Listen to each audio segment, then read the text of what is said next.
many action movies, we often see a hero escaping gunfire by diving underwater with bullets dramatically slowing down and becoming harmless within just a few feet. But how realistic is this scenario? With the help of Theo Morgan, Dominic Mantone, Charlie Winikoff, and myself, Tad Kavanaugh, we aim to analyze the motion of a bullet traveling straight downward through water. We will use Newton's second law of motion, mass times y double prime, or acceleration, equals the sum of forces to test the bullet's motion. In our model, mass is the mass of the AK-47 bullet, which in this case is 7.9 grams. Y double prime is the acceleration of the bullet, and F is the sum of all forces acting on the bullet. To find the sum of forces, we must look at our diagram. With the help of our diagram, we can see the AK-47 firing straight down into the water, thus meaning we need to account for the downward force of gravity and the upward force of drag on the water. The downward force of gravity is equal to mass times our gravitational acceleration, which in this case would be 9.81 meters per second squared. And its opposing force, the force of drag in the water, is equal to negative k times y prime, or velocity in this case, squared. So when we put all our components together, we get this equation right here. This equation comes with the assumption that the bullet enters the water at t equals 0, and we get the distance initial condition that y of 0 equals 0. Both facts essentially tell us we only need to be looking at our underwater movement. Our goal with this mathematical problem is to determine how long it takes our bullet traveling at a velocity of 1,000 meters per second to decelerate to the safe velocity of 10 meters per second. Additionally, we must find the distance it travels during this time to discover the distance we know as the minimum depth required for a person to be safe from an AK-47 bullet fired vertically into a body of water. Thank you for the introduction, Tad. My name is Dominic Manto, and right here I have a velocity over time graph for our bullet. You can see that we have a constant velocity at 1,000 meters per second. This is ignoring air resistance before our bullet hits the water. And you can see as our bullet hits the water, our velocity almost instantaneously plummets to 0. However, it doesn't quite reach 0. It actually goes to 1 meter per second, which is our terminal drop speed for our bullet in the water. So how come we can't calculate our position with a simple equation like this for our bullet to reach its safe speed of 10 meters per second? Well, that's because this equation assumes that our acceleration is constant. However, this part right here is what makes it tricky, as the acceleration is unconstant. However, if we were to assume that our acceleration was constant throughout this, and picking some numbers from later on, we find that our average acceleration is negative 98,019.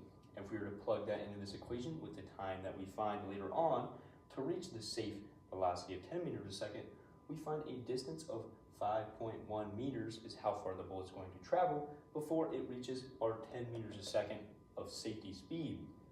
Now we're going to compare this distance value with the value we find later on with the equations Charlie's going to explain now. Hi, my name is Charlie Winikoff, and I'll be doing the derivation portion of our video. So before we get started, it's important to define a couple of key terms. First, we have force net equals mass times acceleration. Acceleration is the derivative of velocity. Velocity is the derivative of position. We have C as our drag coefficient. V terminal, which is given, is equal to 1. Force net is also equal to force of gravity minus drag force. And then we have our initial values of V naught, or velocity at time 0, is equal to 1,000, and position at time 0 is equal to 0. So we have our first given equation, which is mass times acceleration equals mass times gravity minus the coefficient of drag times v squared. So we divide both sides by m, and we just rewrite k as equal to c over m. And then actually we take our equation in 2 and put it down here. We say that dv over dt equals g minus kv squared. And so at terminal velocity, we know that velocity stops changing. Terminal velocity in this case represents an important mathematical phenomenon. Terminal velocity is the maximum constant velocity an object reaches when the forces acting upon it balance out. In our case, when dv dt equals 0. If we set terminal velocity to 1 meters per second, we know dv dt at this point equals 0, and thus the speed of the bullet remains constant as it sinks deeper into the water at 1 meters per second. We also know that the bullet is never going to stop moving, nor is it going to move upwards. Because of this, it will continue to sink, and thus we can bound off v equals 0 and all values below. However, if our velocity is above our terminal velocity, this term will be larger, and thus the v dt will be negative. If our velocity is below our terminal velocity, between v equals 0, this term will be smaller, and thus the v dt will be positive. This crucial diagram shows how our terminal velocity is a stable point, and that our equation will naturally find equilibrium. So, dv over dt is going to turn to 0, and at v terminal we have our given that v terminal equals 1. So this turns into negative g equals negative k, or g equals k. So we substitute that in here, and we factor out a negative g, and we factor a little bit further, and then we make the equation separable, and we integrate both sides with respect to v and t.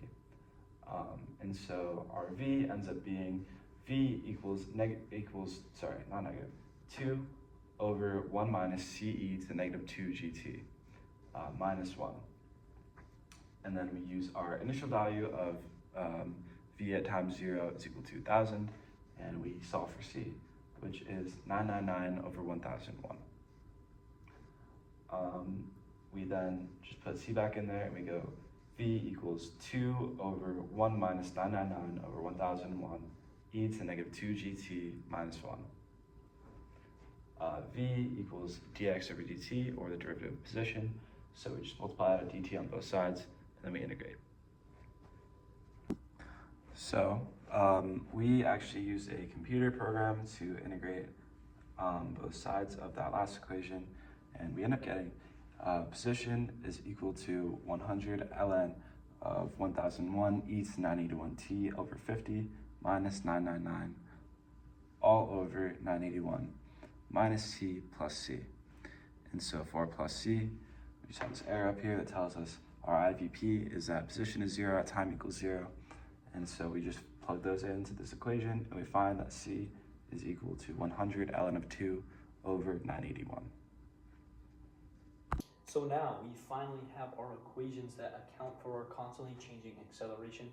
We can figure out our goal, which is to find how far the bullet travels underwater before it is our non-lethal speed. And to figure that out, we need to figure out how long the bullet takes to drop to this non-lethal speed of 10 meters per second. To figure that out, we can go to our velocity equation and plug in our non-lethal speed of 10 to the vt and solve for t. When we do that, we get a time of 0.0101 seconds. And when we plug that into our position equation, we get the position of 0.4697 meters. Now when we look at some more values of that, we can see at time 0, our position is 0 and our velocity is 1,000. And at 1/100,000th of a second, the velocity has already dropped 90 meters per second.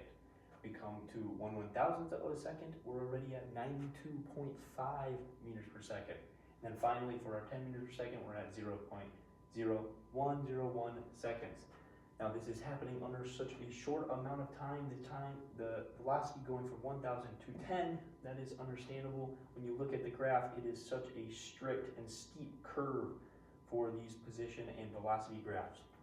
Now, coming back to what our previous estimated distance was for the bullet traveling underwater of 5.1, and comparing that to our 0.4697, it is more than a 10x size difference, proving that accounting for the constantly changing acceleration was very important. Hi, my name's Theo, and today I'm going to be talking about some of the discrepancies in the model that Tad, Charlie, and Dominic were presenting to you a little bit earlier.